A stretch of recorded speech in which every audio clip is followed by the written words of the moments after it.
The dust is where most of the game actually takes place. Past the massive wall of thick beige air, your visibility is severely limited. Interference from the storm raging around disables arguably your most important tool in an open-world game, the map. Half blind and with no way to know exactly where you are or how exactly to turn around, you're free to wander, finding resources to collect, survivors to rescue, and of course, enemies to kill and scavenge from. The dust is where the game's monsters roam.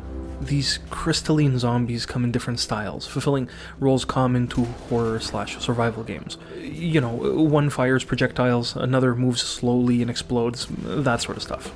Luckily, their bodies are composed of the game's most important resource, chiral crystals, ambiguous magic crystals that you can use to patch your oxygen tank.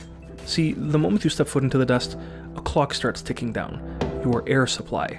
As it approaches its empty point, you can choose to refill a portion of its max capacity at the multiplicatively increasing cost of crystals. Like, first time it costs X amount to restore 80% of your air. Later, maybe it's twice as much to restore 40%. So the further you push yourself, the more oxygen and crystals you use, the more you're incentivized to fight enemies to collect more.